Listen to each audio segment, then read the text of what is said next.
Hello to all ladies and gentlemen, boys and girls. How are you all? I hope you all are fit and fine. Myself Piyush Pava, your educator of cost accounting at your CMS Sarthi. My dear students, cost accounting का batch हो रहा है आपका शुरू, जिसमें हम cost accounting को बहुत बेहतरीन तरीके से करने वाले हैं। एंड आज उसी क्रम में हम करने जा रहे हैं अपने मटेरियल कॉस्ट को शुरुआत, जिस चैप्टर में हम पढ़ेंगे मटेरियल के बारे में कि मटेरियल होता क्या है। वो तो हम वैसे सब जानते ही हैं। उसके अलावा बहुत सारी चीज़ें और पढ़नी है कि कितना मटेरियल ऑर्डर करते रहना चाहिए, कौन कौन से हमारे डिफरेंट टाइप के साइज़ होते हैं, कौन कौन से हमारे डिफरेंट टाइप की टेक्निक्स होती हैं जिससे हम अपने इन्वेंट्री को यानी मटेरियल को मैनेज कर सकते हैं। ऐसे कौन कौन से हमारे लेवल होते हैं जिन लेवल्स को हमें मेंटेन करना होता है in order to run our company, in order to run our businesses effectively and efficiently. So बिना किसी देरी के चलिए शुरू करते हैं हमारे आज के ज़बरदस्त से टॉपिक को। माय डियर स्टूडेंट्स, सबसे पहली चीज़ जो हमारे पास वर्ड है वो क्या वर्ड वर्ड क्या है? वर्ड है हमारा मटेरियल। मटेरियल, देखिए, कोई भी बिजनेस होता है ना, अगर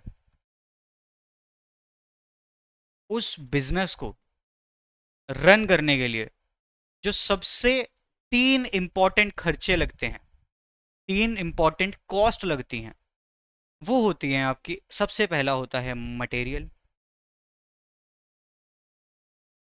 दूसरा होता है लेबर, जिसे आप एम्प्लॉय भी कह सकते हैं। ओहो, रुकिए। एंड तीसरा होता है आपके अदर एक्सपेंसेस।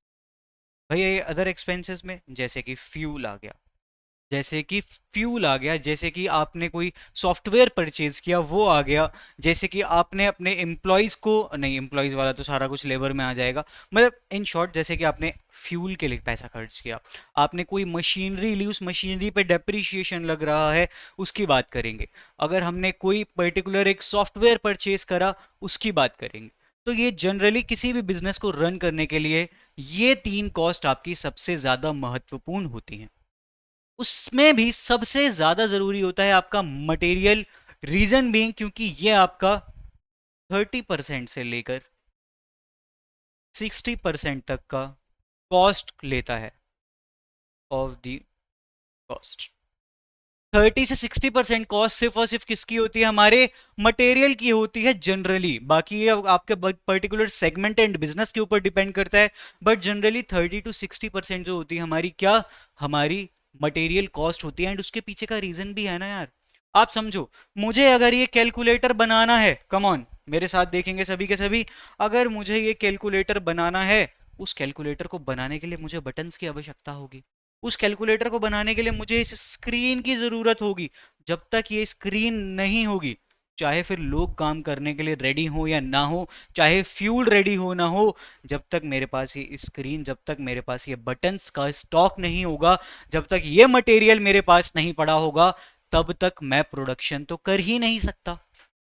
तब तक तो मैं प्रोडक्शन कर ही नहीं सकता। क्यों नहीं कर सकते भैया जी? इसी वजह से नहीं कर सकते क्योंकि material is the primary requirement of any production. इसे साथ में लिखेंगे, material is the primary requirement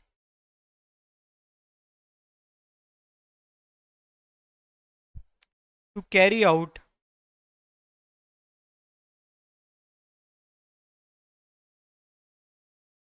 the process of production.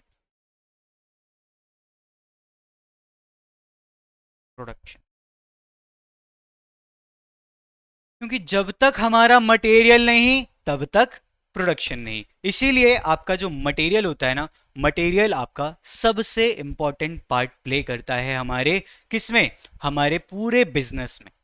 चलिए आ जाइए, एक बार हमने बेसिक बेसिक सी मटेरियल के बारे में जो भी बातें थी वो यहाँ पे कर ली हैं। एक बार मैं फुल स्क्रीन कर देता हूँ आप लोगों के लिए। वीडियो को कर लेंगे पॉज और इतना पार्ट अपनी नोटबुक्स में लिख लेंगे सभी के सभी। वीडियो को पॉज कर लेंगे एंड इतना पार्ट सभी के सभी अपनी नोटबुक्स, अपने रजिस्टर्स में नोट डाउन कर लेंगे ताकि आपको कोई भी दिक्कत ना हो।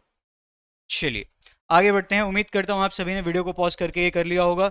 अब बढ़ते हैं हम आगे की तरफ। आ जाइए, इंट्रोडक्शन। हमने बेसिकली जो बातें करनी थी कर ली है। अब आ जाते हैं यहाँ पे इंट्रोडक्शन। बेसिक बेसिक सी बातें हो गई। कहते हैं material cost is the cost of material, बताने की जरूरत है, use to manufacture a product और प्रोवाइड अ सर्विस। भैया एक चीज हमें समझ नहीं आई यार, हम आपकी बात समझ गए, हम आपकी बात समझ गए कि प्रोडक्ट बनाने के लिए हमें मटेरियल चाहिए, लेकिन भैया ये सर्विस देने के लिए मटेरियल, यस, समटाइम्स हमें सर्विस देने के लिए भी मटेरियल चाहिए होता है। मैं आपको एग्जांपल देता हूँ। आपने टेलर स्विफ्ट वाली नहीं, टेलर स्विफ्ट नहीं ना, वो रॉस टेलर भी नहीं, क्रिकेटर भी नहीं, सिंगर भी नहीं, टेलर यानी कि दर्जी, जो कपड़े सिलता है। आपने दर्जी को देखा होगा, दर्जी का काम क्या होता है बेसिकली, दर्जी का काम होता है हम दर्जी को जाके कपड़े देते हैं, दर्जी कपड़ा सिलता है और उससे हमें shirts, T shirts, pants, quotes, suits, this type का काइंड ऑफ थिंग हमें कौन प्रोवाइड करता है, अब दर्जी प्रोवाइड करता है। लेकिन आपने अगर कभी ध्यान दिया होगा तो दर्जी का ये जो सर्विस प्रोवाइडिंग का काम है, उसमें ना दर्जी एक चीज यूज करता है जिसे हम कहते हैं थ्रेड, यानी कि धागा। माय डियर झल्लो, जिगर के छल्लो, जो जो यहाँ पे ये धागा और थ्रेड जो हमारे दर्जी अंकल यूज कर रहे हैं, किसके लिए, to provide you the services, that is also the part of your material cost. कहते हैं material is the most important element of cost in most manufacturing organisations. 50 to 70% of total cost of a product is represented by cost of material. इसने 50 to 70 का है, मैंने 30 to 60 कहा था। ये completely depend करता है आप जिस सेक्टर में काम कर रहे हैं, जिस ऑर्गेनाइजेशन में काम कर रहे हैं। जनरली आप कोई भी ऐसे ही एज्यूम कर सकते हैं, मतलब 30 से 70 होता ही है। The percentage may differ from industry to industry, especially for manufacturing sector. The material cost are great significance. अच्छा एक और चीज, जैसे कि अभी हम दर्जी अंकल की बात कर रहे थे, दर्जी अंकल का जो यहाँ पे जो कॉस्ट आएगी मटेरियल की, वो बहुत ही कम आएगी, क्योंकि वो मैन्युफैक्चरिंग का काम नहीं करते हैं, वो सर्विस प्रोवाइडिंग का काम करते हैं। Materials as such are the basic substance that are transformed in the finished goods. वही बेसिक सब्सटेंस है, एंड क्या है ये, प्राइमरी रिक्वायरमेंट है to carry out the production process. चलिए माय डियर स्टूडेंट्स, जो आपके मटेरियल्स होते हैं ना, आइए, ये जो हम बात कर रहे थे बिजनेस में हम अलग अलग टाइप की कॉस्ट होती हैं, उसमें जो ये सारे की सारी चीजें होती है ना, मटेरियल, लेबर, अदर एक्सपेंसेस, ये सभी आपके दो पार्ट में बांटे जाते हैं। कितने में बांटे जाते हैं, दो पार्ट में बांटे जाते हैं। एक होता है आपका डायरेक्ट, दूसरा होता है आपका इनडायरेक्ट। आ जाइए कुछ एग्जांपल्स के साथ समझ के चलते हैं कि डायरेक्ट और इनडायरेक्ट मटेरियल का मतलब क्या है। डायरेक्ट मटेरियल का मतलब वो है ऐसा मटेरियल जो डायरेक्टली प्रोडक्शन में काम आएगा, एंड उस प्रोडक्शन में जो हमने रॉ मटेरियल डाला है, जो मटेरियल डाला है, उसी से फिनिश्ड गुड बाहर आएगा, उसे हम कहते हैं हमारा डायरेक्ट मटेरियल। वेयर एज जो हमारा इनडायरेक्ट मटेरियल होता है, वो इनडायरेक्टली कैसे भी हमारे किसी भी प्रोसेस में लग रहा होता है। जैसे कि अगर हम बात करते हैं किसके, हमारे स्पेयर्स एंड टूल्स की। यस माय डियर स्टूडेंट्स, जो हमारे स्पेयर्स एंड टूल्स होते हैं वो भी हमारे मटेरियल का ही पार्ट होते हैं, लेकिन वो इनडायरेक्टली काम आते हैं आपकी किसमें, प्रोडक्शन प्रोसेस में, इसीलिए उन्हें हम इनडायरेक्ट मटेरियल कहते हैं। अब बात अगर हमने डायरेक्ट मटेरियल की छेड़ी है, तो आइए एक बार डायरेक्ट मटेरियल को समझ लेते हैं कि कौन से ऐसे तीन कैरेक्टरिस्टिक हैं, जो कैरेक्टरिस्टिक अगर हुए तो हम समझ जाएंगे ये हमारा डायरेक्ट मटेरियल है या फिर ये हमारा डायरेक्ट मटेरियल नहीं है। कहता है they are easily traced to the product. हम प्रोडक्ट को इसे इजीली ट्रेस करके बता सकते हैं, क्योंकि यही तो वो मटेरियल है जो डल के फिनिश्ड गुड बनने वाला है। तो हम इसे इजीली पहचान सकते हैं, किसे, हमारे डायरेक्ट मटेरियल को। बात करते हैं अगले उसकी, they represent a major material of finished product. जो आपका फिनिश प्रोडक्ट है ना, उसमें सबसे ज्यादा मेजर मटेरियल वो यही डलता है, कौन, direct material. They can be identify directly with the production of the product. जब आप प्रोडक्शन कर रहे होते हैं प्रोडक्ट की, तो आप इजीली आइडेंटिफाई कर सकते हैं आपके डायरेक्ट मटेरियल को। कैसे इजीली आइडेंटिफाई कर सकते हैं, अभी मैंने आपको बताया। उसके पीछे का जो लॉजिक है, उसके पीछे का जो रीजन है, वो बहुत ही सिंपल सा है, और वो ये है माय डियर स्टूडेंट्स कि यही रॉ मटेरियल डलेगा, इसी से प्रोडक्शन बाहर निकलेगा, इसी से फाइनल प्रोडक्ट आपका बाहर निकलेगा। तो आप देख के ही पहचान सकते हैं कि कौन सा रॉ मटेरियल आपका मेन मटेरियल है, कौन सा रॉ मटेरियल आपका डायरेक्ट मटेरियल है। कहता है para 4.7.1 of CAS cost accounting standard 6 defines direct material as the material of cost of which can be attributed to a cost object and economically physically way. सुनो सुनो सुनो, ये जो मैंने पढ़ा है ना, इसमें मैंने बहुत सारी गलती भी करी है, ध्यान से सुनो। कहता है देखो भाई, जो आपका CAS 6 है यानी कॉस्ट अकाउंटिंग स्टैंडर्ड 6 है, वो कहता है डायरेक्ट मटेरियल आपके वो मटेरियल हैं जिनकी कॉस्ट को हम एक कॉस्ट ऑब्जेक्ट पे एट्रीब्यूट कर सकते हैं इकोनॉमिकली फिजिबल वे में। इसका मतलब क्या है कि आप कॉस्ट ऑब्जेक्ट क्या होता है, कॉस्ट ऑब्जेक्ट मतलब होता है कोई भी ऐसा ऑब्जेक्ट जिसमें आप कॉस्ट को एट्रीब्यूट कर सकते हैं, कॉस्ट को डिस्ट्रीब्यूट कर सकते हैं। यहाँ पे आपका कॉस्ट ऑब्जेक्ट क्या है, यहाँ पे आपका कॉस्ट ऑब्जेक्ट है फाइनल प्रोडक्ट। उसमें आप एट्रीब्यूट करने वाले हैं किसकी कॉस्ट को, हमारे डायरेक्ट मटेरियल की कॉस्ट को। चल, उसके बाद बात आ जाती है किसकी, हमारे इनडायरेक्ट मटेरियल्स की। कहता है देखो भाई,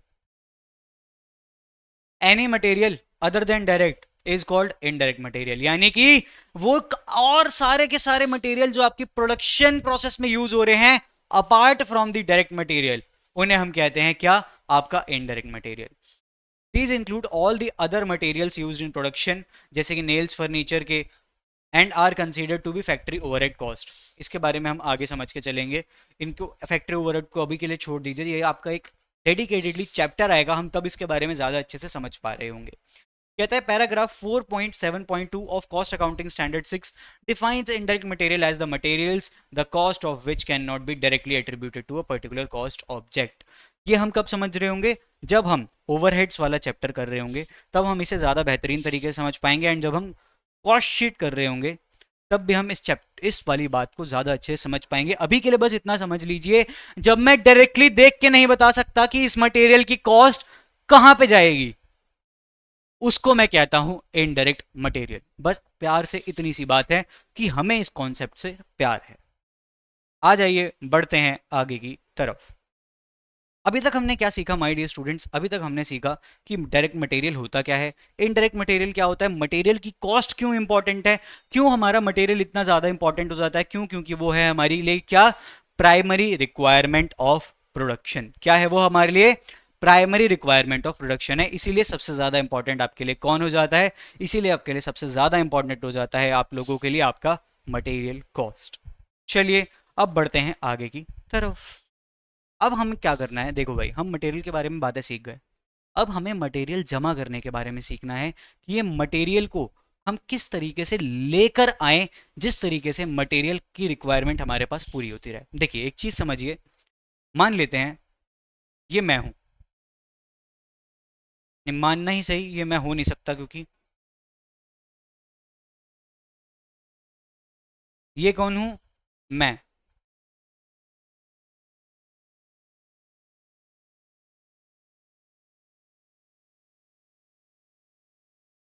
ये कौन है, कुलदीप सर, हमारे केबी सर।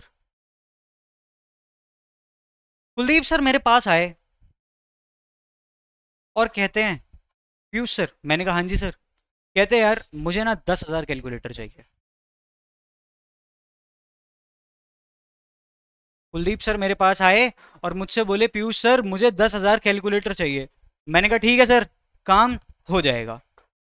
मैंने क्या कहा, ठीक है सर काम हो जाएगा। मैं गया अपनी टीम के पास, मैंने अपनी टीम को बोला 10,000 कैलकुलेटर लाओ। उन्होंने कहा सर 10,000 कैलकुलेटर नहीं है हमारे पास, तो अभी 2,000 हैं। मैंने कहा कोई बात नहीं, कुलदीप सर ने 1 महीने का टाइम दिया है, आप 8,000 कैलकुलेटर का क्या करो, प्रोडक्शन करो। तो मुझे टीम ने बताया कि सर ये जो इसके बटन आते हैं ना, ये जर्मनी से आते हैं। मैंने कहा हाँ मुझे पता है, मैं ही मालिक हूँ हमारे उसका ग्रुप का। कहते सर आप अगर आप मालिक हो, आपको पता है बटन जर्मनी से आते हैं। मैंने कहा हाँ। कहते तो हम ये 8,000 कैलकुलेटर का प्रोडक्शन तो कर ही नहीं सकते। मैंने कहा क्यों, कहते सर क्योंकि ना अभी हमारे पास बटन्स नहीं है, हमें बटन्स को मंगाना पड़ेगा। तो यहाँ पे ये जो पूरी कहानी चल रही है, इस कहानी का मतलब क्या है, इस कहानी का सार क्या है, कि माय डियर स्टूडेंट्स आपको अपने पास मटेरियल प्रोक्योर करके रखना होगा। या फिर स्टोर करके रखना पड़ेगा। ऐसा क्यों करना पड़ेगा माय डियर स्टूडेंट्स? क्योंकि कभी भी आपकी रिक्वायरमेंट आ सकती है प्रोडक्शन की, एंड जब आपकी प्रोडक्शन की रिक्वायरमेंट आएगी तब आपके पास रॉ मटेरियल होना चाहिए जिसको आप प्रोसेस करके फाइनल प्रोडक्ट में ट्रांसफॉर्म कर सके। एंड अगर आप उसे फाइनल प्रोडक्ट में ट्रांसफॉर्म कर पाएंगे तभी आप सेल्स जनरेट कर पाएंगे एंड तभी आप प्रॉफिट कमाने की प्रोसेस में जा पाएंगे। लेकिन अगर आपके पास आपका रॉ मटेरियल ही नहीं है तो क्या आप प्रोडक्शन की प्रोसेस कर सकते हैं? नहीं कर सकते। एंड अगर आप प्रोडक्शन की प्रोसेस नहीं कर सकते तो आप क्या नहीं कर सकते? सेल्स नहीं कर सकते, प्रॉफिट नहीं कमा सकते। इसीलिए प्रोडक्शन की प्रोसेस कंटिन्यू करने के लिए, कैरी आउट करने के लिए, इनिशिएट करने के लिए मटेरियल का प्रोक्योरमेंट बहुत जरूरी होता है। एवरीवन एवरीवन एवरीवन, चलिए आ जाइए एक बार यहां से समझ लेते हैं। कहता है the crucial function of procurement of material lies with purchase department. Before proceeding with the function, the manager in charge of purchase along with other top management personnel would have to clear about the set of question which are mentioned below. कहते हैं procurement का जो काम होता है ना वो purchase department का होता है, लेकिन purchase department का जो भी व्यक्ति होता है ना उसको इन क्वेश्चंस को ज़्यादा से ज़्यादा ध्यान रखना होता है और ये आपके लिए इंपॉर्टेंट हैं। ये क्वेश्चंस इंपॉर्टेंट हैं, ये आपका थ्योरी में पूछ सकता है इंस्टीट्यूट या फिर आपसे एमसीक्यू में पूछ सकता है। ये 5 क्वेश्चन को ध्यान में रखने के बाद ही आप कोई भी परचेज की प्रोसेस को आगे बढ़ाते हैं, परचेज ऑफ रॉ मटेरियल की प्रोसेस को आगे बढ़ाते हैं। सबसे पहली चीज क्या है? व्हाट टू परचेज, क्या खरीदना है। जो आपको खरीदना है वो मटेरियल गुड क्वालिटी का होना चाहिए और राइट मटेरियल होना चाहिए to carry out your production process. When to purchase, किस वक्त पे खरीदना है, क्योंकि अगर हमने पहले खरीद लिया बहुत ज़्यादा तो उसे लंबे टाइम तक के लिए स्टोरेज करना दिक्कत आ सकती है। आप उसे स्टोर कैसे करें? अगर बाद में खरीदा तो कुछ ना कुछ प्रोडक्शन का टाइम वेस्ट हो सकता है, और अगर आपने मान लेते हैं 8,000 कैलकुलेटर नहीं बन पाए सही समय पे तो मैं कुलदीप सर को डिलीवर नहीं कर पाऊंगा, उससे बिजनेस की गुडविल खराब हो सकती है। बात करते हैं किसकी? वेयर टू परचेज, कहाँ से खरीदें? जहां से आपको सही रेट पड़े, जहां से आपके लिए इजी पड़े लाना भी ले जाना भी, कोई कंप्लेंट हो तो इजीली सुन ली जाए। ये सारी चीजें आपके लिए कहाँ कवर हो जाती हैं? वेयर टू परचेज में। हाउ मच टू परचेज, क्या क्वांटिटी में हमें खरीदना है। देखिए जब बात आती है क्वालिटी की तो व्हाट टू परचेज, बात आती है क्वांटिटी की तो how much to purchase. At what price to purchase right price, जिस प्राइस पे आप एग्जीक्यूट कर रहे हैं अपना ऑर्डर क्या वो राइट प्राइस है या नहीं। ये 5 क्वेश्चंस आपके इंपॉर्टेंट हैं। एक बार फिर से यहाँ पे देख लीजिए, ये 5 क्वेश्चन आप लोगों के लिए इंपॉर्टेंट हैं, एग्जाम में आने के इनके चांसेस हैं, वेदर एज थ्योरी क्वेश्चंस और whether as MCQ question by your institute. इन पांचों क्वेश्चन को याद कर लीजिए। चलिए आगे बढ़ते हैं। अब हम समझने वाले हैं परचेज क्वांटिटी के बारे में। देखिए माय डियर स्टूडेंट्स, उससे पहले आप लोग मुझे देंगे इजाज़त किसकी? पानी की। ज़रा पानी पी लेते हैं, उसके बाद हम कंटिन्यू करते हैं। चलिए बढ़ते हैं आगे। अब हम सीखेंगे क्या? अब हमने सीखना है my dear students purchase quantity के बारे में। क्या सीखना है हमें? परचेज क्वांटिटी के बारे में, कि हम कितनी क्वांटिटी को हम परचेज करें ताकि हमारा सारा काम बहुत स्मूथली चल पाए, ना ही हम ओवर स्टॉकिंग करें ना ही हम अंडर स्टॉकिंग करें। चलिए, important requirement for an efficient system of purchase control is to ensure that only the correct quantity of material is purchased. Correct quantity of purchase करेंगे तभी हम ज़्यादा एफिशिएंट तरीके से अपने प्रोडक्शन को कंटिन्यू कर पाएंगे, तभी हम अपनी कॉस्ट को कम से कम ला पाएंगे। क्योंकि अगर क्वांटिटी ज़्यादा है, एक बात समझें, अगर आप क्वांटिटी ज़्यादा ऑर्डर करते हैं तो उससे आपका क्या हो जाएगा? उससे आपको उसको स्टोर करने की कॉस्ट बहुत ज़्यादा आएगी। लेकिन अगर आप ऑर्डर क्वांटिटी कम ऑर्डर करते हैं तो आपको नंबर ऑफ ऑर्डर्स बहुत बार करना पड़ेगा, नंबर ऑफ ऑर्डर्स बहुत बार करना पड़ेगा तो ऑर्डर करने की कॉस्ट बहुत ज़्यादा आएगी। The basic factors to be considered while fixing the ordering quantity are as follows. There should be no over stocking, ज़्यादा ओवर स्टॉकिंग हमें नहीं करनी है। Material should always be available in sufficient quantity to meet the requirements of production and to avoid plant shutdown। ये चीज़ मैंने आपको सबसे पहले ही एग्जांपल में बताई थी कि कुलदीप सर कैलकुलेटर लेने आए थे, हमारे पास मटेरियल नहीं था। तो हमारे पास मटेरियल एटलीस्ट उतना होना चाहिए कि हमारा प्रोडक्शन डेली बेसिस पे चलता रहे एंड साथ ही साथ ओवर स्टॉकिंग भी ना हो। Purchases should be made in economic lots. Economic lots का मतलब क्या है? उन लॉट्स में करनी है हमें परचेज की क्वांटिटी जिन लॉट्स से ऑर्डर करने पे हमारी कॉस्ट कम आए। Other factors can be considered are quantity already ordered, availability of funds and business cycle. हमारे पास कितना फंड्स अवेलेबल है उसे भी एक बार चेक करना रहेगा, उसी अकॉर्डिंगली हम ऑर्डर कर सकते हैं। ऐसा नहीं है कि हमारे पास अभी परचेज डिपार्टमेंट के पास 5 लाख का बजट बचा है और हम ऑर्डर करके आ गए 50 लाख का। थोड़ा बहुत क्रेडिट तो मिल जाएगा, बाकी कोई जो पेमेंट है वो 5 लाख से 50 लाख की पेमेंट कैसे करेंगे? उसके लिए आपको फिर जाना पड़ेगा डिपार्टमेंट के पास, फाइनेंस डिपार्टमेंट के पास, उससे कहना पड़ेगा हमारे लिए फंड्स रिलीज करो।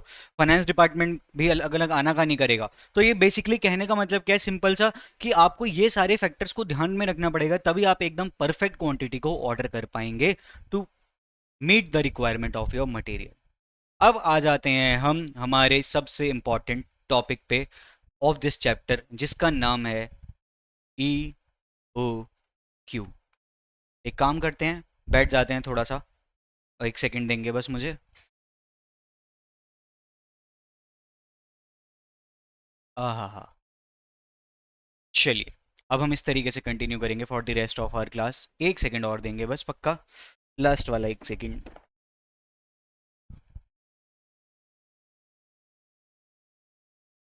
हाँ जी, चलिए। सो मैं आप लोगों से क्या कह रहा था, मैं आप लोगों से कह रहा था कि ई ओ क्यू का मतलब क्या होता है my dear students. E O Q का मतलब होता है इकोनॉमिक ऑर्डर क्वांटिटी। अब सबसे समझने वाली बात और मजे वाली बात क्या है, इकोनॉमिक ऑर्डर क्वांटिटी का मतलब होता है ऐसी क्वांटिटी, लिखेंगे इसे, हिंदी में ही लिखेंगे, ऐसी क्वांटिटी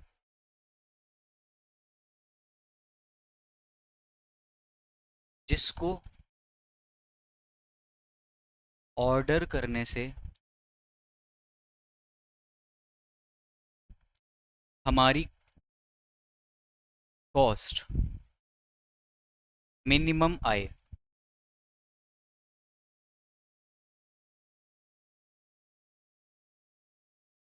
एक ऐसी क्वांटिटी जिसको ऑर्डर करने से हमारी ऑर्डर करने की कॉस्ट क्या आए, मिनिमम आए। क्या सिर्फ ऑर्डर करने की कॉस्ट नहीं, वो सारी की सारी कॉस्ट किसकी, आपके मटेरियल की, वो आए क्या, मिनिमम।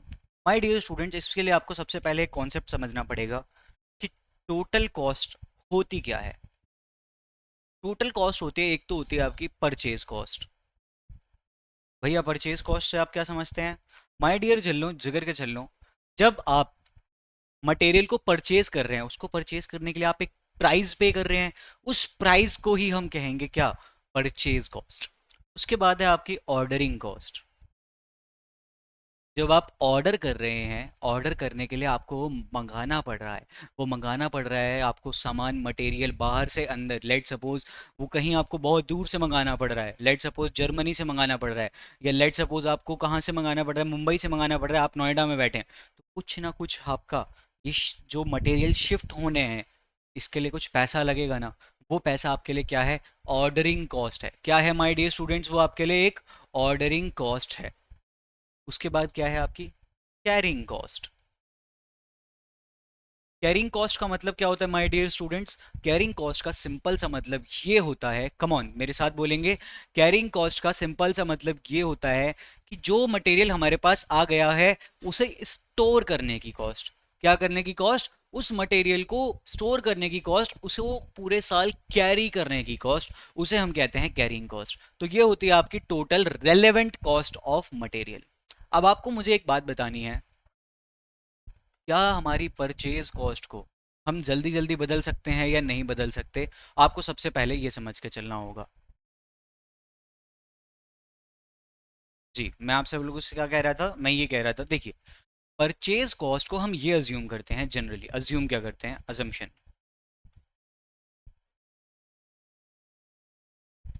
परचेज कॉस्ट नहीं बदलेगी विद द चेंज इन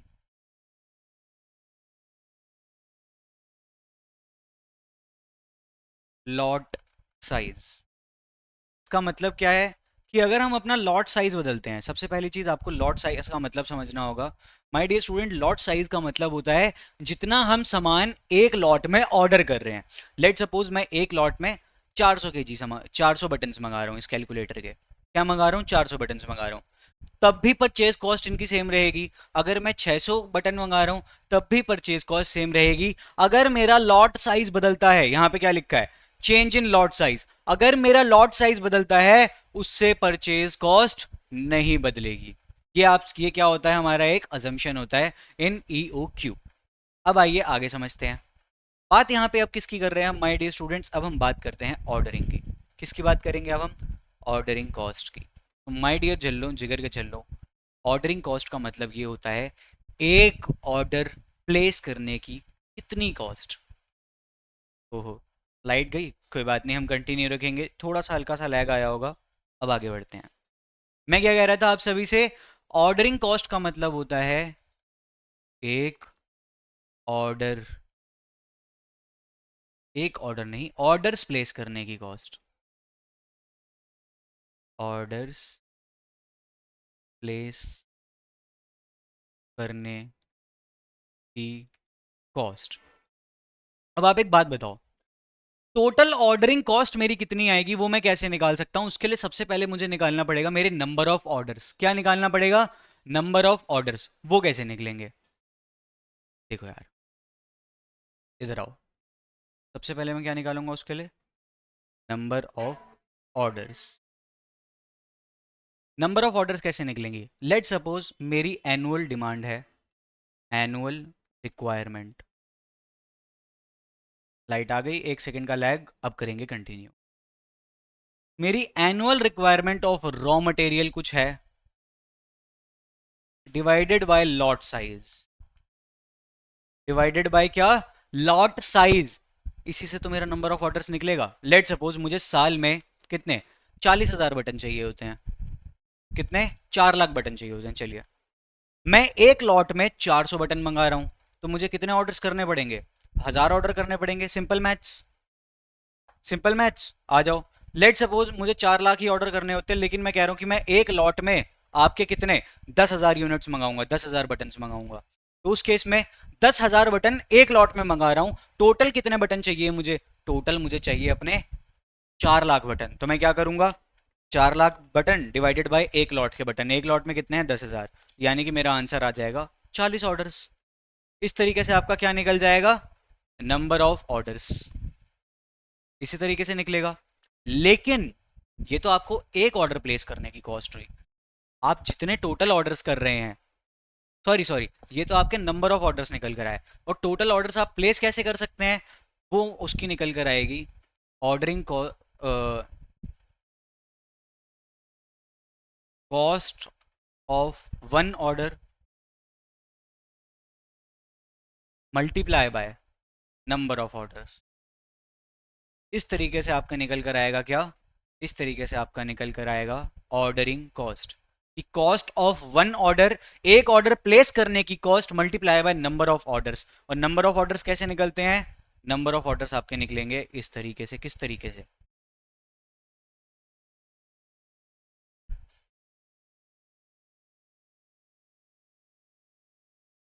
इस तरीके से, annual requirement divided by lot size.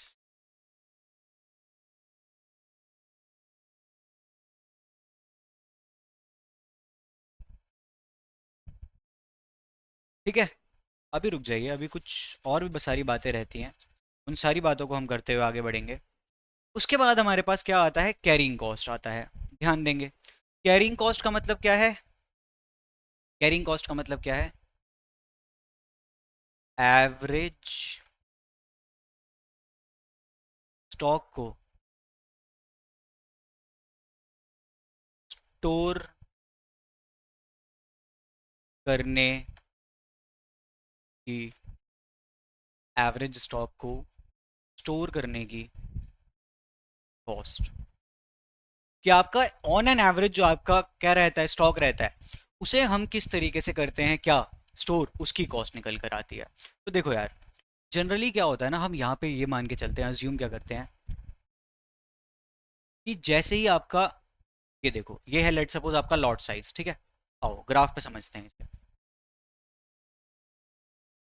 ये है आपका lot size, let suppose 100 units, ठीक है। ये है आपका जीरो। पहले आपका मटेरियल जीरो था, हमने खरीदा 100 हो गया। अब हम यूज कर रहे हैं कर रहे हैं कर रहे हैं कर रहे हैं कर रहे हैं कर रहे हैं, जैसे ही दोबारा जीरो होगा हम फिर खरीद लेंगे।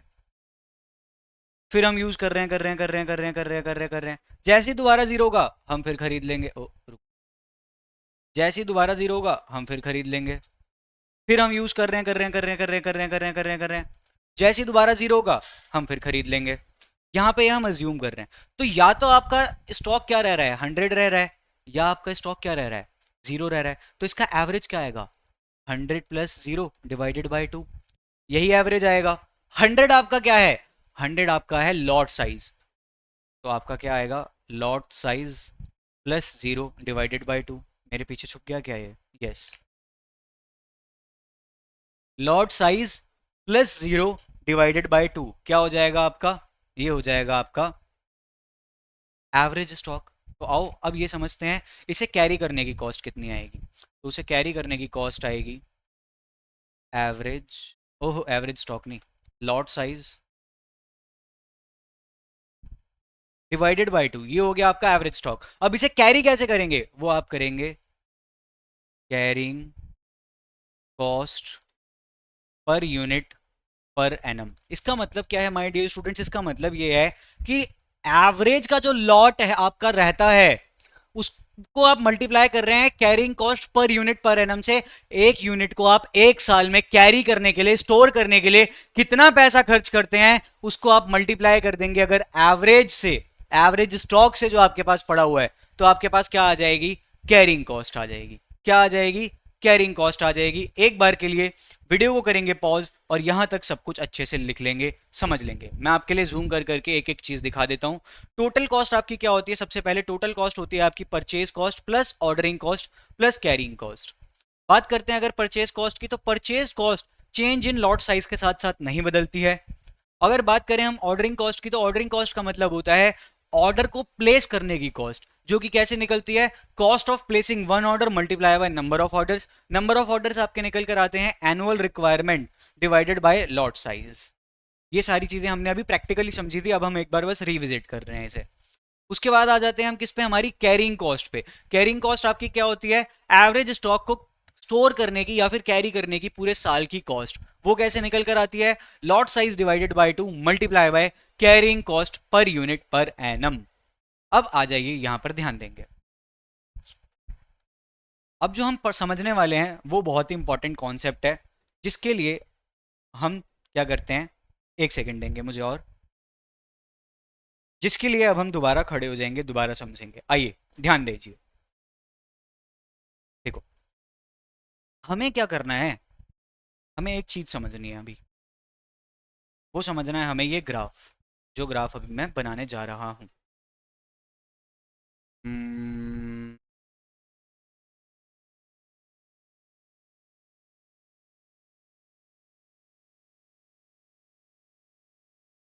ध्यान देंगे एवरीवन। ये है हमारी क्वांटिटी और ये है हमारी क्या कॉस्ट। कॉस्ट कौन सी, कॉस्ट हमारी ऑर्डरिंग एंड कैरिंग। मैं आपको अभी रीजन बताता हूं। देखो यार, लॉट साइज चेंज करने से, ध्यान देना बहुत ध्यान देना प्लीज, लॉट साइज चेंज करने से मेरी परचेज प्राइस नहीं कम होगी। लॉट साइज चेंज करने से ना मेरी परचेज प्राइस बढ़ेगी ना परचेज प्राइस कम होगी। लेकिन मान लेते हैं मैंने लॉट साइज चेंज कर दिया आपका, किसका, मैंने लॉट साइज मैं लेट सपोज पहले 400 था, अब क्या कर दिया 1000 कर दिया। इससे पता है क्या होगा, नंबर ऑफ ऑर्डर्स जो है आपके कम हो जाएंगे। नंबर ऑफ ऑर्डर्स कम हो जाएंगे तो आपकी ऑर्डरिंग कॉस्ट कम हो जाएगी, लेकिन आपका एवरेज स्टॉक बढ़ जाएगा। क्यों, क्योंकि लॉट साइज बढ़ाया है। लॉट साइज पहले 400 था, पहले 400 डिवाइडेड बाय 2, पहले हमारा एवरेज स्टॉक 200 था, अब कितना हो गया 1000 डिवाइडेड बाय 2, अब 500 हो गया। पहले कैरिंग कॉस्ट पर यूनिट 200 से मल्टीप्लाई होती थी, अब 500 से होगी, कैरिंग कॉस्ट ज्यादा आ जाएगी। तो बेसिकली हमें एक ऐसा पॉइंट निकालना है जहां पे कैरिंग कॉस्ट भी कम हो और ऑर्डरिंग कॉस्ट भी कम हो। क्यों, क्योंकि जैसे ही हम अपना क्या कर रहे हैं, हम लॉट साइज चेंज कर रहे हैं। अगर हम अपना लॉट साइज बढ़ा रहे हैं तो उससे क्या हो रहा है, ऑर्डर कॉस्ट आपकी क्या हो रही है, कम हो रही है, लेकिन कैरिंग कॉस्ट बढ़ रही है। अगर हम लॉट साइज कम कर देंगे तो हमारी क्या होगी, ऑर्डर कॉस्ट बढ़ जाएगी लेकिन कैरिंग कॉस्ट कम हो जाएगी। तो बेसिकली हमें एक ऐसा पॉइंट ढूंढना है जहां पे ये दोनों मीट करें, जहां पे ये दोनों क्या करें, एक दूसरे से मीट करें। आ जाइए एक बार इसे यहां पे समझते हैं अच्छे से ग्राफ के थ्रू। देखो यार, जैसे जैसे हमारी क्वांटिटी बढ़ेगी, किसकी, ऑर्डर की क्वांटिटी, लॉट साइज कह देता हूं ना इसे सिंपली, क्या कह देते हैं, लॉट साइज। जैसे जैसे लॉट साइज बढ़ेगा मेरी कैरिंग कॉस्ट बढ़ेगी, और जैसे जैसे मेरा लॉट साइज कम होगा, सॉरी जैसे जैसे लॉट साइज बढ़ेगा वैसे वैसे मेरी ऑर्डरिंग कॉस्ट क्या होगी, कम होगी। ऐसा क्यों होगा, अभी तो आपको बताया, क्योंकि नंबर ऑफ ऑर्डर्स कम हो जाएंगे लॉट साइज बढ़ने से। कैसे कम होंगे यार, पहले एनुअल रिक्वायरमेंट मेरी 4 लाख थी, पहले मैं 400 कर रहा था, एक लॉट में 400 ऑर्डर कर रहा था, तो पहले मुझे कितने देने पड़ रहे थे, पहले मुझे 1000 ऑर्डर देने पड़ रहे थे। अब मैं कह रहा हूँ कि मेरे पास अभी भी डिमांड तो 4 लाख की है, लेकिन मैं अब 1000 यूनिट एक साथ ऑर्डर करूंगा, तो अब मुझे कितने करने पड़ेंगे, अब मुझे 400 ऑर्डर्स करने पड़ेंगे। इसीलिए ऑर्डर्स कम प्लेस कर रहा हूं तो ऑर्डर प्लेस करने की कॉस्ट भी कम हो जाएगी ना। यस, इसीलिए ये लॉट साइज बढ़ने की वजह से आपकी ऑर्डरिंग कॉस्ट कम हो रही है। अब जहां पे ये पॉइंट दोनों मिली हैं, कैरिंग कॉस्ट और ऑर्डरिंग कॉस्ट, वहां पे आपका क्या होता है, ईओ क्यू होता है। वहां पे क्या होता है आप लोगों का, ईओ क्यू होता है। सो बेसिकली ईओ की Q is a point. Come on, मेरे साथ बोलेंगे, सभी के सभी माय डियर झल्ले जिगर के छल्ले एक साथ बोलेंगे, क्या बोलेंगे, कि E O Q is a point. क्या बोलेंगे, मेरे साथ फिर से बोलें, कि ईओ क्यू, ओहो ये तो गड़बड़ हो गई, एक सेकंड रुकेंगे।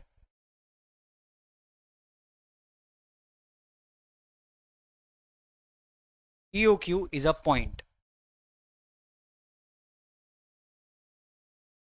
वेयर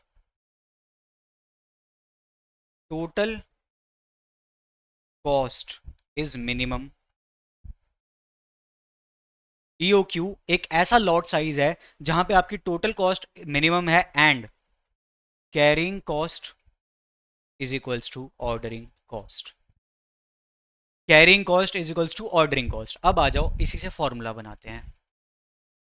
लॉट साइज मतलब क्या, EOQ, इकोनॉमिक ऑर्डर क्वांटिटी। ये ऐसी क्वांटिटी है जहां पे आपका लॉट साइज सबसे बढ़िया है, जहां पे आपकी टोटल कॉस्ट मिनिमम आएगी और carrying cost ordering cost equal होगी। कैरिंग कॉस्ट आपकी क्या है,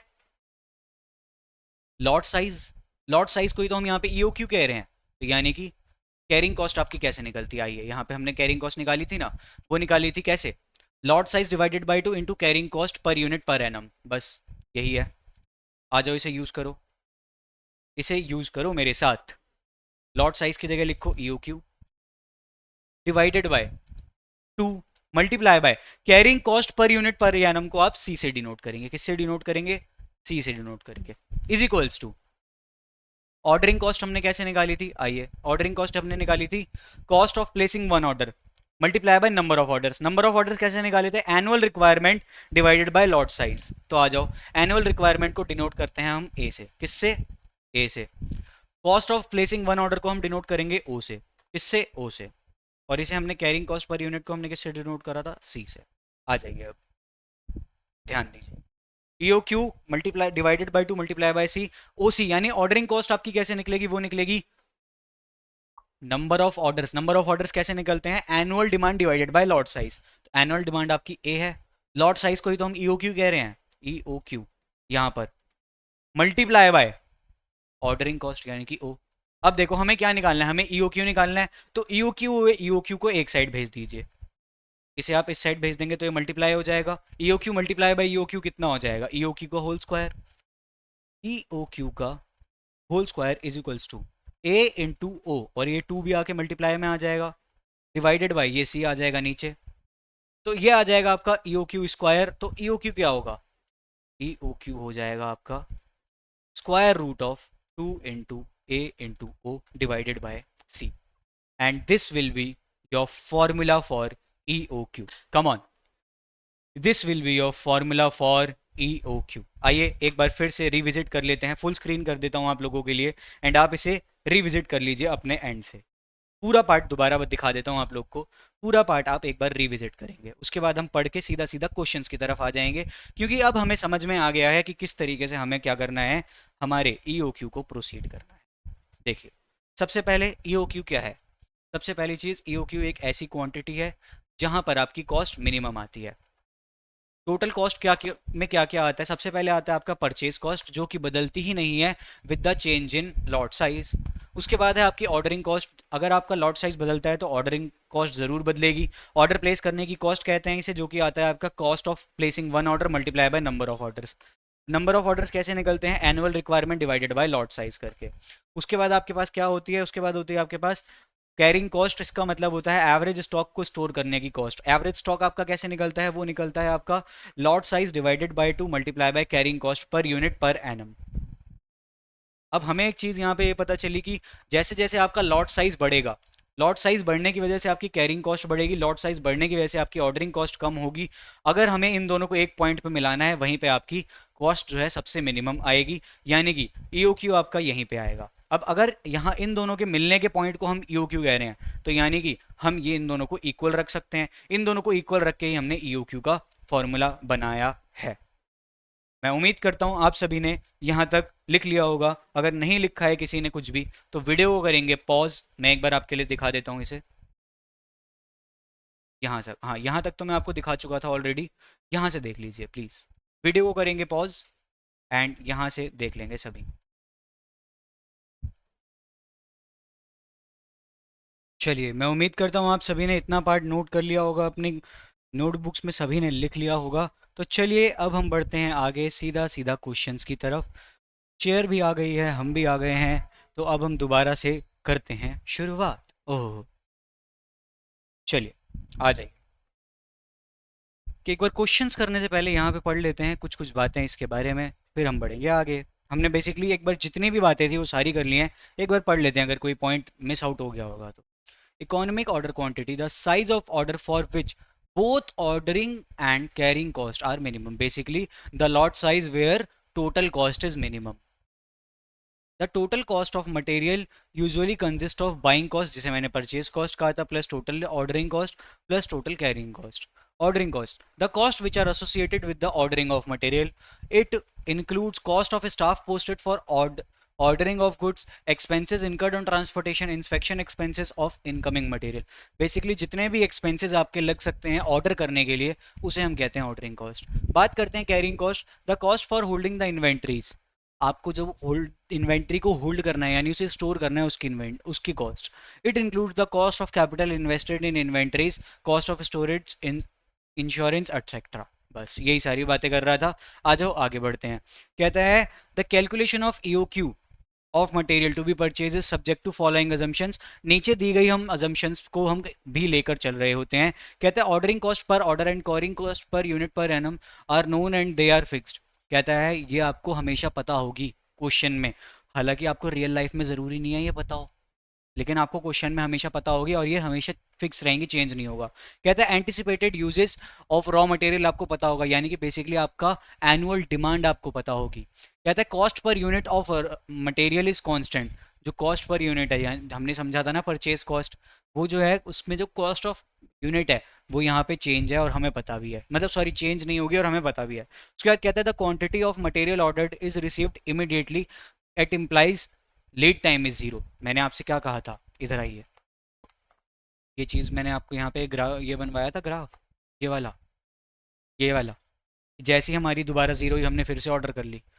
अगर यहाँ पे लीड टाइम जीरो नहीं होगा, लीड टाइम जीरो का मतलब क्या है, हमने आज ऑर्डर करा, हमें आज ही सामान मिल गया, उसी वक्त सामान मिल गया। अगर ये लीड टाइम जीरो नहीं हुआ ना, तो यहाँ पर 2 या 3 दिन हमारा प्रोडक्शन रुक जाएगा, जो कि हम कभी होने नहीं देना चाहते। इसीलिए हम लीड टाइम को जीरो मान रहे हैं कि ये जैसे ही हमारा क्वांटिटी जीरो ही, हमने फट से ऑर्डर मार दिया, दोबारा से हम ईओक्यू पे पहुंच गए, यानी लॉट साइज पे पहुंच गए।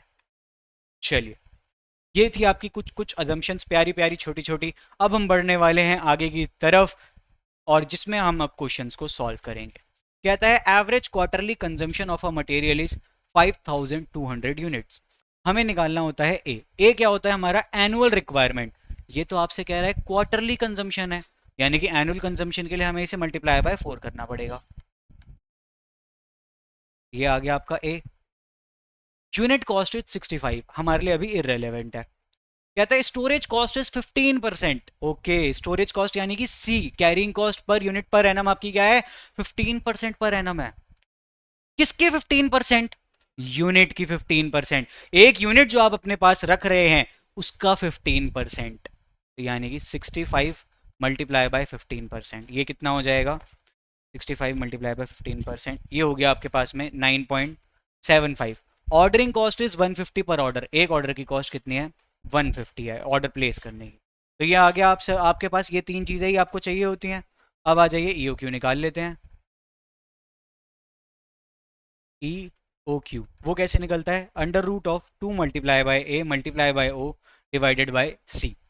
आ जाइए, 2 multiply by 20,800 multiply by 150 divided by 9.75 is equals to, calculator पे आइए लीजिए, 2 multiply by 20,800 multiply by 150 divided by 9.75, फिर दबाइए इज इक्वल्स टू का बटन।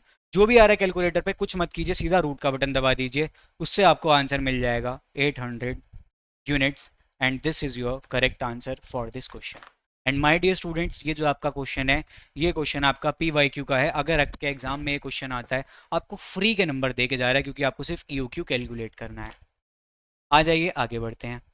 कहता है एनुअल डिमांड एक आइटम की है 3200, यानी कि ए है आपका 3200। यूनिट कॉस्ट इज ₹6 और इन्वेंट्री कैरिंग चार्जेस हैं 25% पर एनम, यानी कि सी आ जाएगा आपका 6 मल्टीप्लाई बाय 25%। 6 का 25% कितना होता है, 1.5। अगर आपको नहीं निकालना आता, कोई कोई इशू नहीं है, कैलकुलेटर पे जाइए, 6 मल्टीप्लाई बाय 25%, 1.5। मुझे आता है, आपको नहीं आता, कोई बात नहीं, कोई शर्म वाली बात नहीं, कैलकुलेटर उठाओ, इंस्टीट्यूट ने कैलकुलेटर अलाउ किया है ना, यूज़ करो। वो कितना है हमारा, 150। कहता है सबसे पहले निकालो आप EOQ। हमने कहा ओके, अभी निकाल लेते हैं।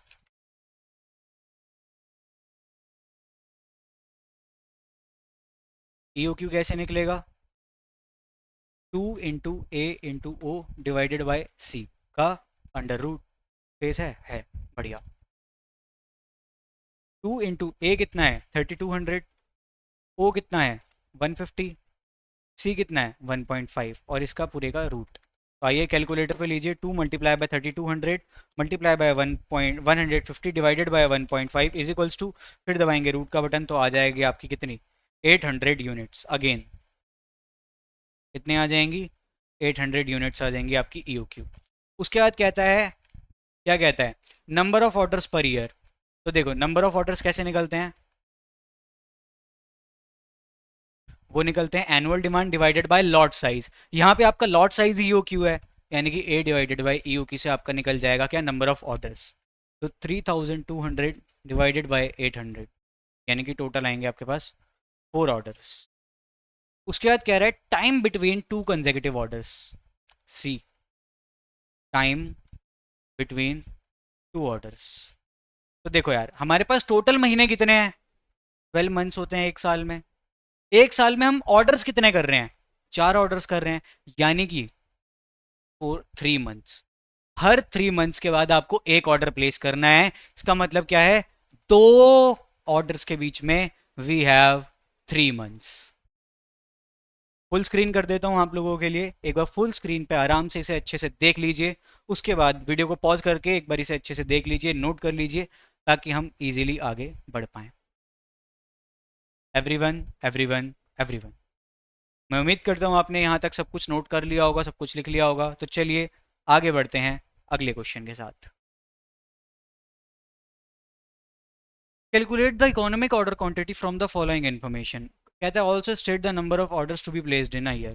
Consumption of material per annum, ये हो गया आपका A. Ordering cost, order placing cost per order, ये हो गया आपका O. Cost per kg of raw material, ये तो आपका परचेज प्राइस है। स्टोरेज कॉस्ट है आपकी 8% ऑन एवरेज इन्वेंट्री। जो आपका ये 8% ऑन एवरेज इन्वेंट्री कर रखा है ना, इस एवरेज इन्वेंट्री का बेसिकली मतलब कुछ नहीं है, परचेज प्राइस ही है। भैया ऐसा क्यों, एवरेज इन्वेंट्री का मतलब परचेज प्राइस कैसे हो सकता है। देखो यार, स्टोरेज कॉस्ट आपकी लगती किस पे है, हमें पता है वो किस पे लगती है, आपकी एवरेज इन्वेंट्री पे लगती है, ये बात हमें पता है। लेकिन यहाँ पे वो किस पे लगेगी, यहाँ पे तो वो किस पे लगती है, हमारे परचेज प्राइस पे ही लगती है ना। हम स्टोरेज कॉस्ट को मल्टीप्लाई करते हैं किससे, हमारे परचेज प्राइस से। हालांकि जब हम बात करते हैं किसकी, नॉर्मल केस की, तो हमें पता है कि ये किस पे लग रहा होता है, ये 8% और मल्टीप्लाई बाय 2 ये लग रहा होता है आपका एवरेज इन्वेंट्री पे, जो कि निकल कर आता है EOQ डिवाइडेड बाय 2 से। कैसे निकल कर आता है वो, ओहो, हम यहाँ पर थे ना, राइट। तो वो कैसे निकल कर आता है, EOQ डिवाइडेड बाय 2 से आपका निकल कर आता है, उसमें हम मल्टीप्लाई करते हैं carrying cost per unit per annum. ये कैसे निकल के आता है, ये आता है आपका purchase price multiply by percentage given. तो हम यहाँ पे ये निकाल रहे हैं फिलहाल, सी। आ जाइए, सी कैसे निकल कर आएगा, सी निकल कर आएगा 2 × 8%।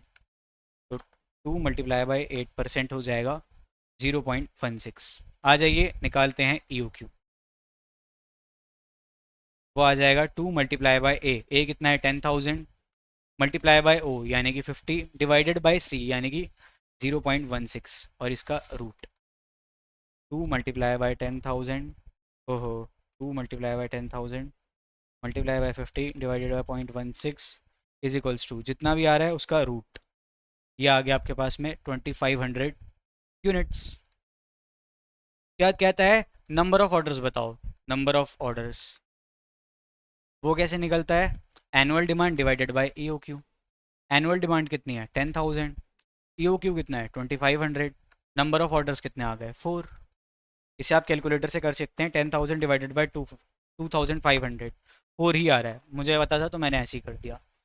आइए अब बढ़ते हैं आगे।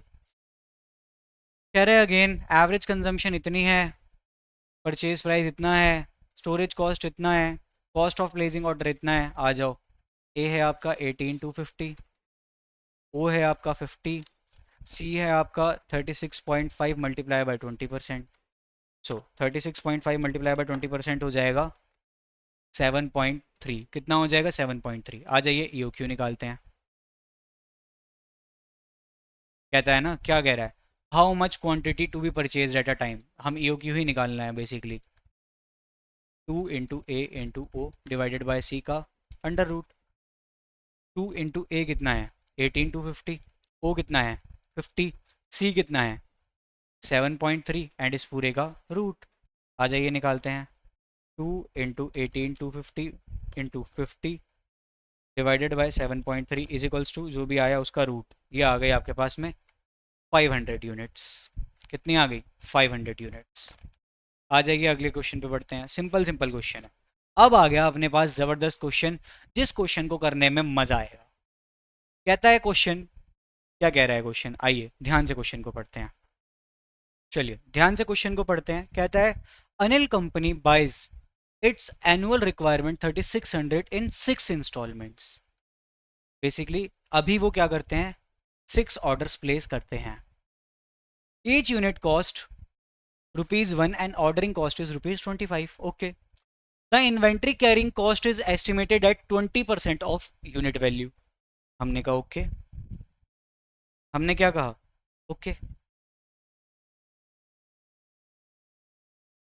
उसके बाद कहता है find the total annual cost of existing inventory policy. साथ ही साथ कहता है how much money can be saved by using EOQ। तो बेसिकली क्वेश्चन हमसे क्या कह रहा है, हमसे क्वेश्चन कह रहा है देखो यार पहले ये बताओ अभी एनुअल कॉस्ट कितनी लग रही है, और अगर हम EOQ पे चले जाएंगे तो कितनी कॉस्ट बच जाएगी। ये तो अपने मन से 6 इंस्टॉलमेंट 6 ऑर्डर प्लेस कर रहे हैं ना। आओ पहले हम ये देखते हैं कि EOQ क्या है आपका। EOQ है आपका 2 × A कितना है 3600 एनुअल डिमांड। O कितना है, O है आपका 25। C कितना है, C है आपका 1 × 20%। परचेज प्राइस है 1, 20% इसकी कैरिंग कॉस्ट है, तो 1 × 20% कितना हो गया 0.2 डिवाइडेड बाई 0.2 एंड इसका ले लेंगे रूट। तो ये कितना आ जाएगा 2 × 3600 multiply by 25 divided by 0.2 is equals to, फिर दबा देंगे रूट का बटन। क्या दबा देंगे हम, रूट का बटन। ये तो गलत आ रहा है, ये तो गलत आ रहा है। हाँ हाँ समझ गया, यहाँ पे 3600 लिया है मैंने जबकि ये 36,000 है, ध्यान देंगे तो। चलिए दोबारा करते हैं। 2 × 36,000 multiply by 25 divided by 0.2 is equals to, फिर रूट का बटन। तो ये आ गया आपके पास में 3000 यूनिट्स। यानी बेसिकली नंबर ऑफ ऑर्डर्स कितने हैं? नंबर ऑफ ऑर्डर्स हो जाएंगे 3600, सॉरी 36,000 डिवाइडेड बाय 3000, वो हो जाएंगे 12। पहले थे आपके 6, अब हो जाएंगे 12। आ जाइए, अब हमें क्या करना है, कॉस्ट का कंपैरिजन करना है, तो उसके लिए हम बनाएंगे टेबल। टेबल किस तरीके से बनेगा देखेंगे ध्यान से। अरे आजा भाई।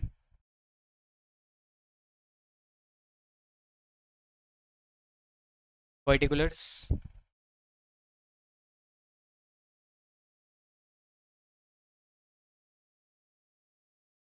Lot size is equals to 300।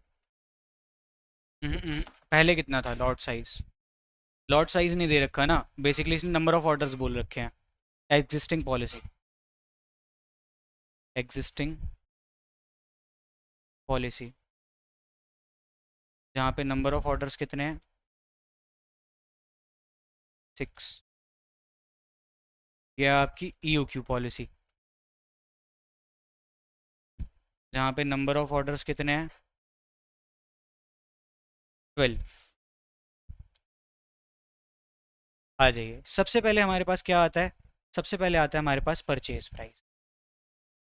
Since purchase price यहाँ पे सेम ही रहने वाला है दोनों के लिए, क्योंकि परचेज प्राइस में कुछ भी बदलाव नहीं आ रहा है, क्वेश्चन ने कुछ नहीं बोला है। तो कितना है, 36 यूनिट चाहिए, एक यूनिट 1 रुपये का है, तो ये तो आपके 36,000 ही आने वाला है दोनों में। अब ध्यान देंगे नेक्स्ट, ऑर्डरिंग कॉस्ट। वो कैसे आएगी, number of orders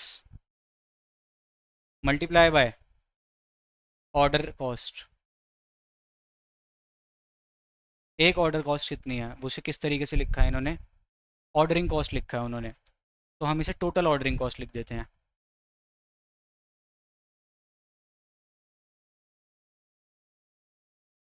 total ordering cost वो कैसे आएगी, number of orders multiply by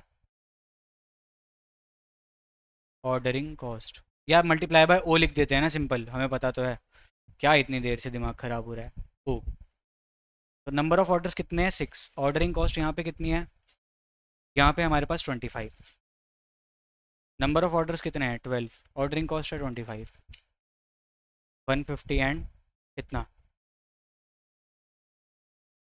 300। चलिए, उसके बाद हमारे पास क्या है, उसके बाद है हमारे पास, जस्ट अ सेकेंड। ओके, चलिए मेरे पैर में दर्द है थोड़ा सा। टोटल कैरिंग कॉस्ट, तो वो टेबल लग गई थी पैर पे। वो कैसे निकलती है आपकी, वो निकलता है आपका lot size divided by 2 multiply by C, यानी carrying cost per unit per annum. हमारा सी कितना है, सी है हमारा 0.2। यहाँ पे आपका लॉट साइज कितना है पहले ये देखेंगे, lot size in existing policy. आप टोटल 6 ऑर्डर्स मंगा रहे हैं एंड आपका वो कितना है, टोटल रिक्वायरमेंट कितनी है, 36,000, यानी कि लॉट साइज कैसे आ जाएगा आपका, लॉट साइज आ जाएगा आपका 36,000 डिवाइडेड बाई 6 ऑर्डर्स। एक लॉट में आप मंगा रहे हैं 6,000 सामान, यानी कि 6,000 डिवाइडेड बाई 2 मल्टीप्लाई बाई कितना, 0.2। यहाँ पे आपका लॉट साइज कितना है, यहाँ पे आपका लॉट साइज है EOQ, जो कि कितना था, 3,000। तो 3,000 डिवाइडेड बाई 2 मल्टीप्लाई बाय 0.2। चलिए इसे करते हैं सॉल्व।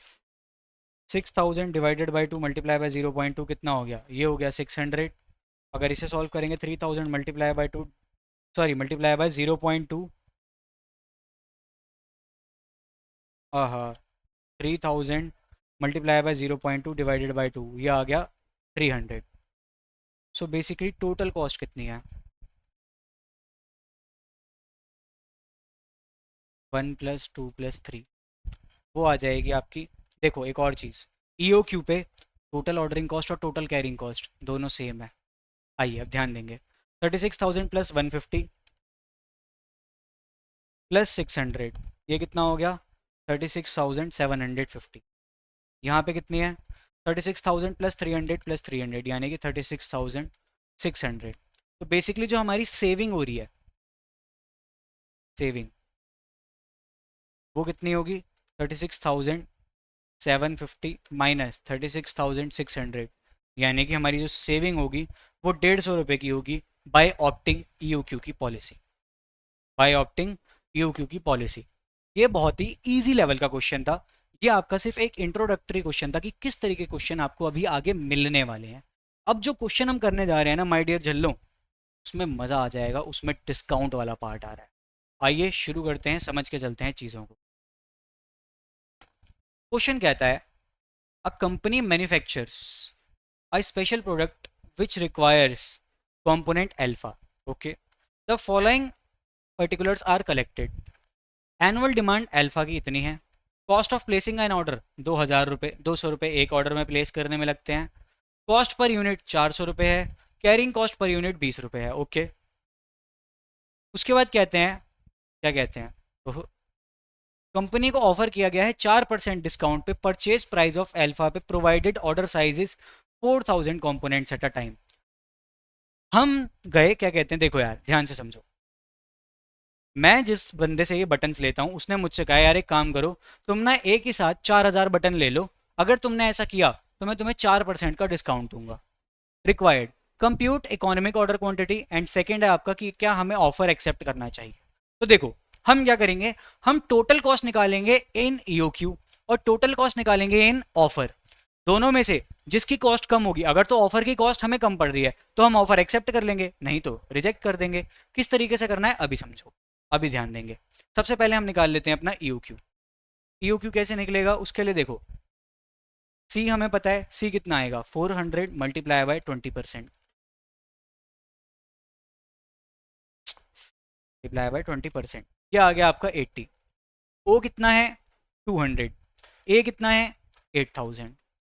ठीक है, ओहो 80,000 लिख दिया but it is 8,000। So basically EOQ, अब तो आपके लिए ईओक्यू निकालना बच्चों का खेल हो चुका होगा, मुझे पूरा भरोसा है। 2 इंटू ए यानी कि 8,000 इंटू ओ यानी कि 200 डिवाइडेड बाय 80 का रूट। आइए, 2 into 8,000 multiply by 200 divided by 80 is equals to, जो भी आ रहा है रूट का बटन कितना आ गया 200 यूनिट्स। तो बेसिकली पता है क्या हो रहा है, हम एक बार में 200 यूनिट्स मंगा रहे हैं और सामने वाला पता है क्या कह रहा है, सामने वाला कह रहा है प्लीज 4,000 मंगा लो। हमने कहा चलो देखते हैं।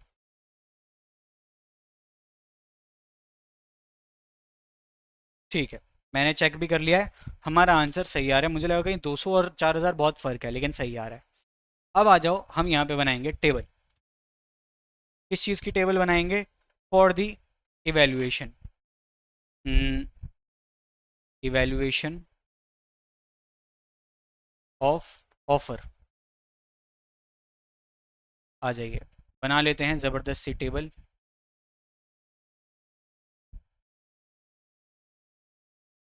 पर्टिकुलर्स,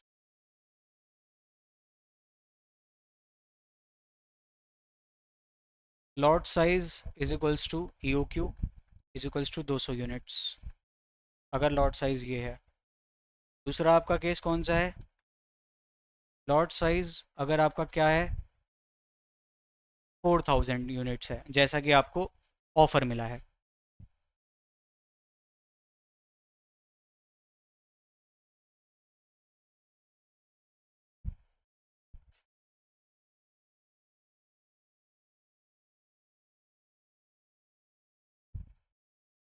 चलिए,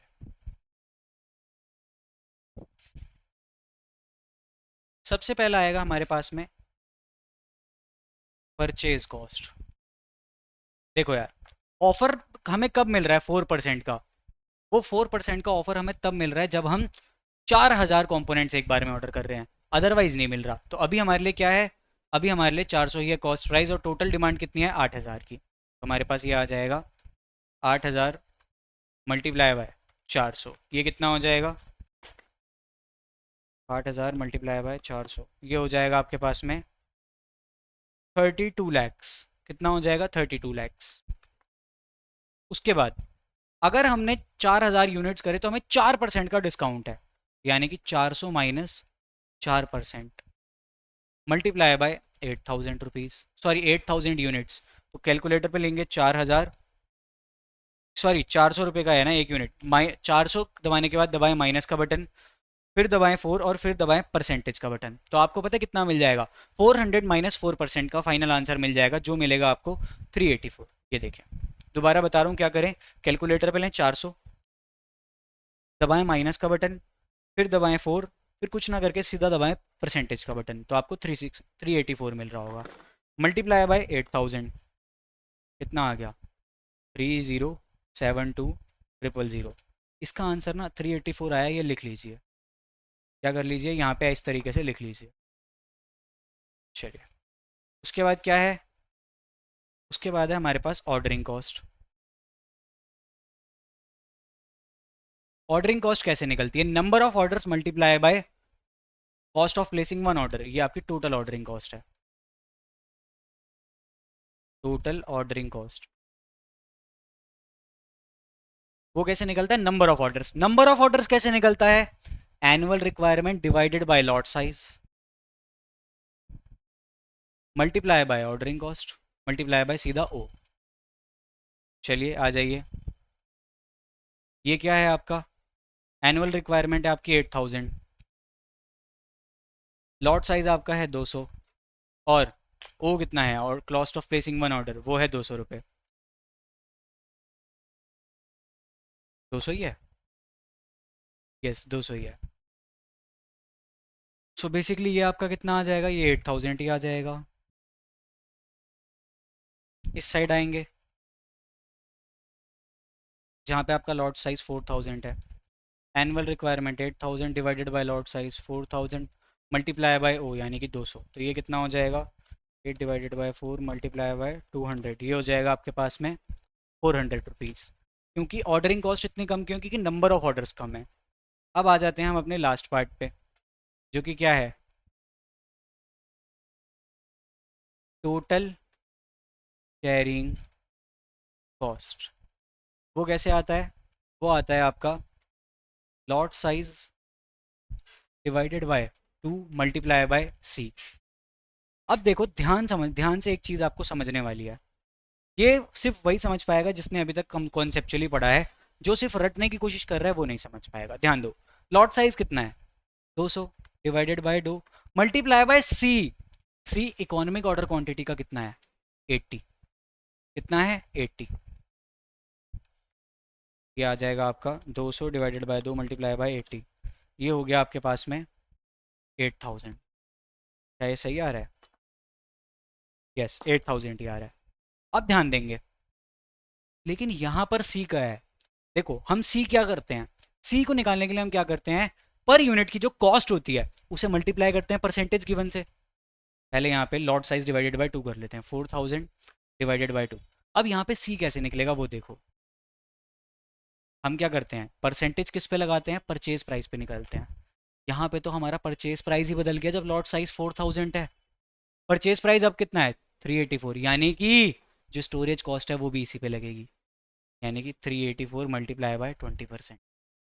इससे आएगा आपका आंसर। अब तो आपका फाइनल आंसर कैसे आएगा? 384 multiply by 20% multiply by 4,000 divided by 2।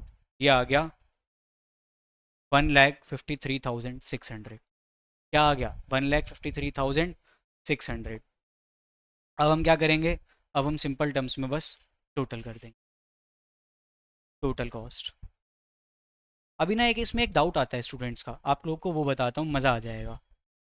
1 + 2 + 3 वो कितना हो जाएगा? देखो, ऑर्डरिंग कॉस्ट और कैरिंग कॉस्ट इक्वल है in case of E Q. तो 32 लाख प्लस 8,000 प्लस 8,000, तो ये कितना हो जाएगा?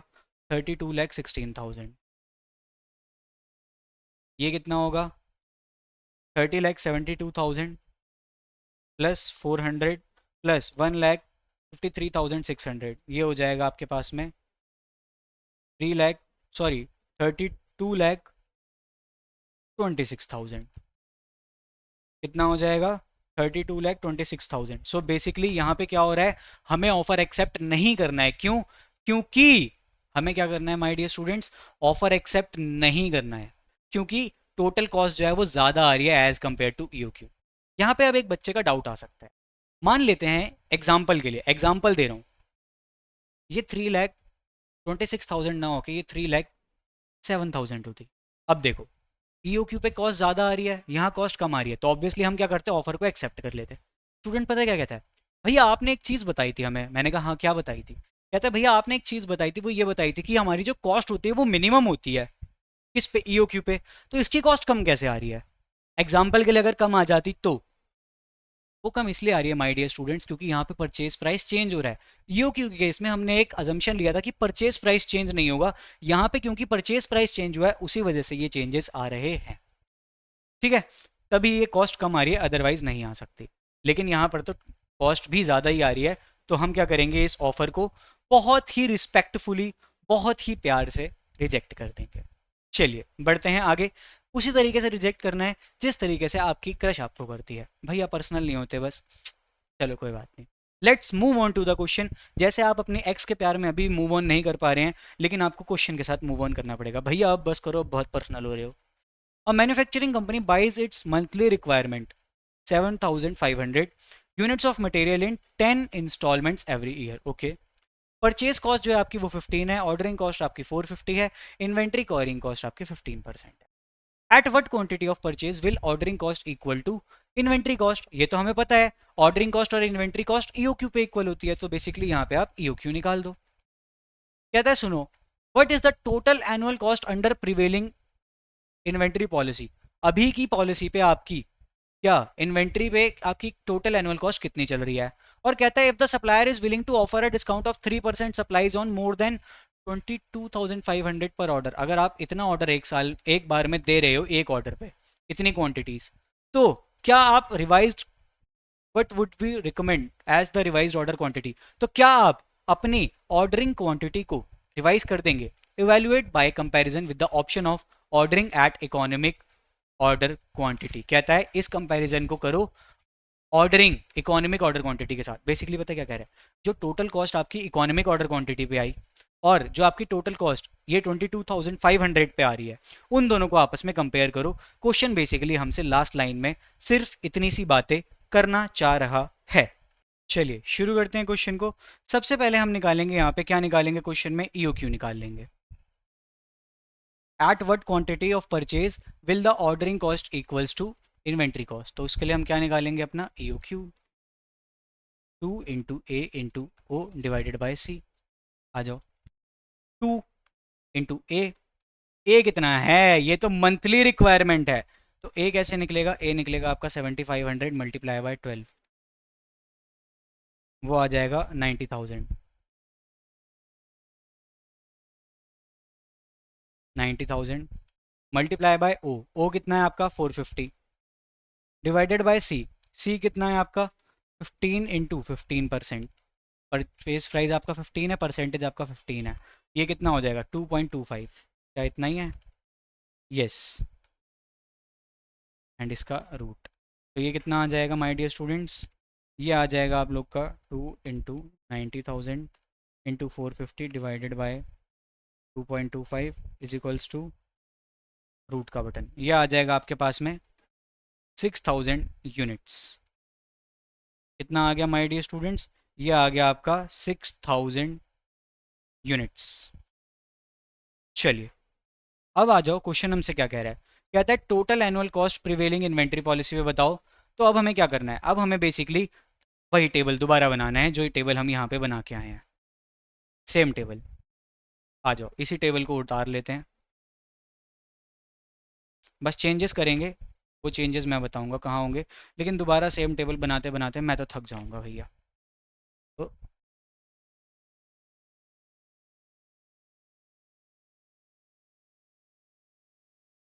कॉपी, इवेल्युएशन ऑफ,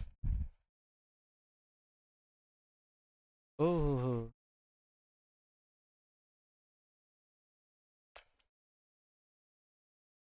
चलिए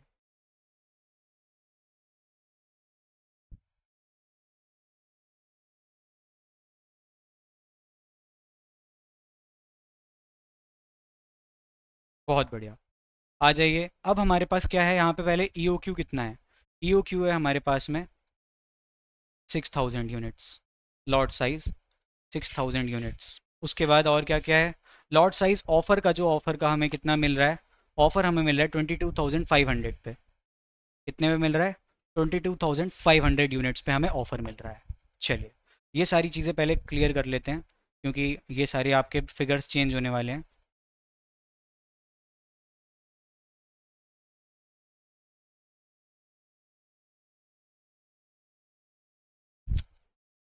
ये सारे फिगर्स आपके चेंज होने वाले हैं, इसीलिए इसे हटा रहा हूँ मैं।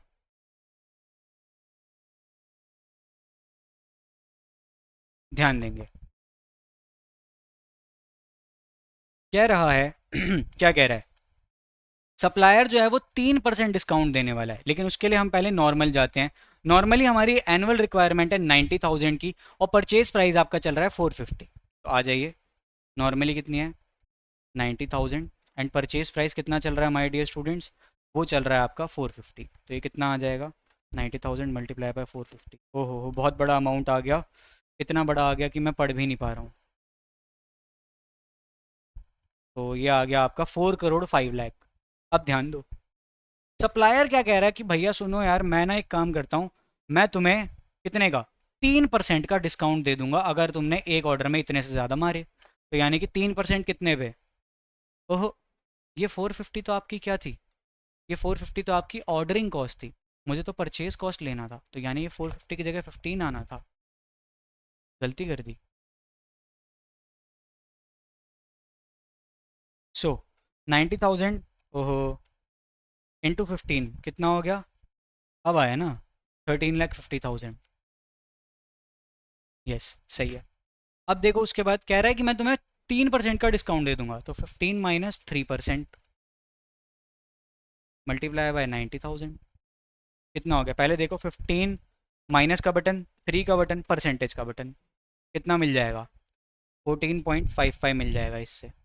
देखो दोबारा 15 लिखो कैलकुलेटर पे, माइनस का बटन दबाओ, 3 का बटन दबाओ, परसेंट का बटन दबाओ, तो ये क्या हो गया, 15 - 3% हो गया, जो कि आ रहा है 14.फाइव, उसको मल्टीप्लाई कर दो 90,000 के साथ, तो ये आ जाएगा आपका 13,09,500।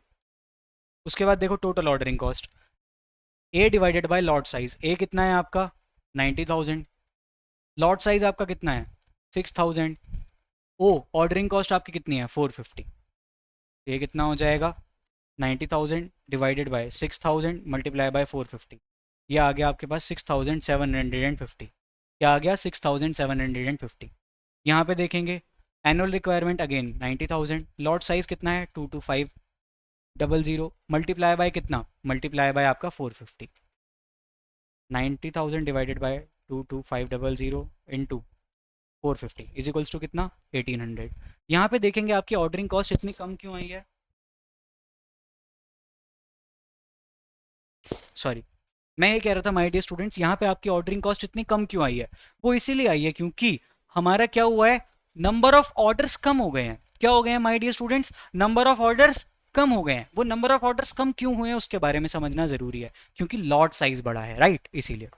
अब आ जाओ आगे, total carrying cost lot size divided by 2, lot size कितना है 90,000 divided by 2 multiply by C, C हमने यहाँ पर निकाला था for E O Q, E O Q का सी कितना है 2.25, सो ये आ जाएगा 90,000 डिवाइडेड बाय 2 मल्टीप्लाई बाय 2.25 है, गलत आ रहा है।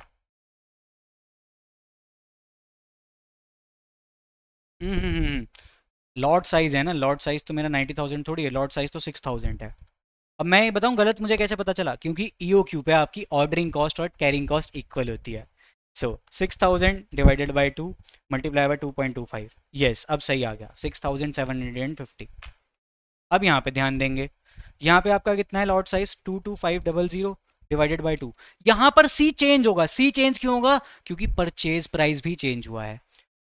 अब देखो सी कितना परसेंट है परचेज प्राइस का, 15% है, सो बेसिकली हम यहाँ पे 15% लगाएंगे किसका, 14.55 मल्टीप्लाई बाय 15%, तो ये आ जाएगा आपका 14.55 multiply by 15% multiply by 22500 divided by 2, तो आपका ये आ गया 24553। अब हम क्या करेंगे, तीनों कॉस्ट को ऐड कर देंगे। सो बेसिकली ये आ जाएगा 13,50,000 प्लस 6,750 प्लस 6,750। तो ये आ गया आप सभी के सामने 13,63,500। टोटल कॉस्ट आ गई when lot size is EOQ, जब हम EOQ पे ऑर्डर कर रहे हैं। इस केस में कितनी आ गई आपकी, 13,09,500 प्लस 1,800 प्लस 24553, ये कितना आ गया, 1,335,853। सो बेसिकली यहाँ पर देखो ये कितना आ रहा है, 13,35,835, ये आ रहा है 13,63,500। तो यहाँ पर आपकी कॉस्ट क्या हो रही है, कम हो रही है। माय डियर स्टूडेंट्स, अगर आपकी कॉस्ट कम हो रही है, सो कंक्लूजन क्या आएगा, we should accept the offer. क्यों accept the offer, because there is a saving in total cost. हमारी सेव हो जाएगी किसमें, टोटल कॉस्ट में सेविंग हो जाएगी। इसीलिए हम क्या करेंगे यहाँ पर, इसीलिए हम क्या करेंगे, हम डिस्काउंट ऑफर को एक्सेप्ट कर लेंगे। माय डियर झल्लो, जिगर के चल्लो, इसी के साथ हम अपनी आज की क्लास को यहीं पे ओवर करते हैं। जो इस टॉपिक से रिलेटेड नेक्स्ट क्वेश्चन, बाकी के क्वेश्चंस हैं, उन्हें हम नेक्स्ट क्लास में टेकअप कर रहे होंगे एंड अपने इसी चीज़ को आगे बढ़ाते हुए प्रोसीड करेंगे। इसी टॉपिक में आगे बढ़ेंगे मटेरियल कॉस्ट में, जिसमें हम और बढ़िया बढ़िया कॉन्सेप्ट लेकर आएंगे और बढ़िया बढ़िया चीज़ सीखेंगे, जिसमें हम जो आपके अलग अलग लेवल्स होते हैं, री order level, maximum level, minimum level, उन सभी की चर्चा करेंगे, उन सभी से रिलेटेड क्वेश्चन करेंगे। आज की इस वीडियो में इतना ही। उम्मीद करता हूँ आपको आज का वीडियो समझ आया होगा, वीडियो में मज़ा आया होगा। अगर हाँ, तो वीडियो को लाइक करना ना भूलें, चैनल को सब्सक्राइब करना ना भूलें एंड साथ ही साथ हमारे cmsrthi.com पे विजिट करना ना भूलें फॉर दी एनरोलमेंट। एंड इस नंबर पे आप कांटेक्ट भी कर सकते हैं एनरोलमेंट के लिए, क्योंकि कॉस्टिंग का ये रेगुलर बैच हमारा बहुत जल्दी होने वाला है शुरू, पूरी की तरीके से लाइव फॉर्मेट में ये रहा करेगा। एंड अगर किसी को रिकॉर्डेड भी लेना है तो वही क्लास की आपको रिकॉर्डिंग्स भी अवेलेबल करा दी जाएंगी। तो मिलते हैं आप सभी से अगले वीडियो में, तब तक के लिए टेक केयर, बाय बाय।